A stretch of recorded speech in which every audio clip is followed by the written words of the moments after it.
ہم کریں گے ہر مظلوم کی حمایت۔ السلام علیکم، میں ہوں حورین فاطمہ اور آپ دیکھ رہے ہیں حمایتی نیوز HD چینل۔ نظر ڈالتے ہیں آج کی اہم خبروں پر۔ رپورٹ روزنامہ حمایتی نیوز۔ رپورٹ فہیم احمد ارائیں بھینس کالونی ضلع ملیر میں غیر قانونی ذبح کا انکشاف۔ ڈاکٹر شفیق احمد اور سرپرست اعلیٰ طارق عوان کی پشت پناہی سامنے آ گئی۔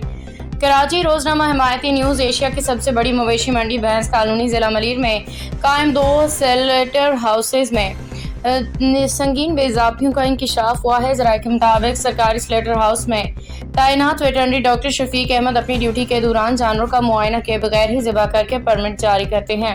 رپورٹ کے مطابق متعدد مرتبہ ایسی بھینسیں بھی ذبح کی گئیں جو مردار حالت میں تھیں یا پھر جن کے پیٹ میں بچہ موجود تھا، جو کہ نہ صرف غیر انسانی عمل ہے بلکہ پاکستان پینل کوڈ اور متعلقہ ویٹرنری قوانین کے تحت مکمل طور پر غیر قانونی ہے۔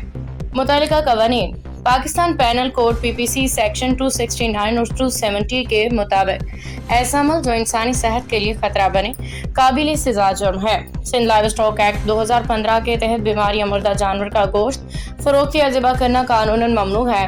پاکستان اینیمل ویلفیئر ایکٹ کے مطابق حاملہ جانور کا ذبح کرنا ایک قابل تعزیر جرم ہے جس پہ بھاری جرمانہ اور قید کی سزا دی جا سکتی ہے۔ کرپشن اور دھونس۔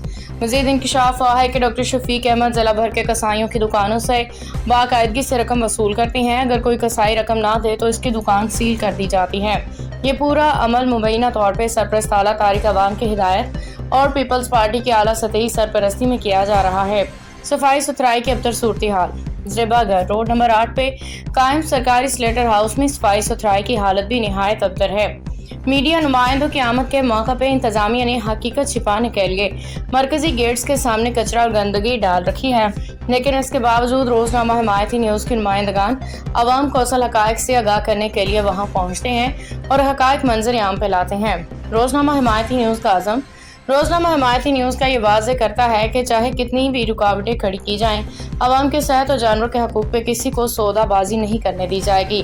ڈاکٹر شفیق احمد، ان کے سرپرست اعلیٰ طارق عوان اور تمام متعلقہ ذمہ داران کے خلاف یہ رپورٹس اور ثبوت منظر عام پہ لاتے رہیں گے تاکہ عوام کو محفوظ اور حلال گوشت کی فراہمی یقینی بنائی جا سکے۔ باخبر رہیے ہر جگہ ہر وقت، جانیے ملکی و غیر ملکی حالات و واقعات یقین کے ساتھ۔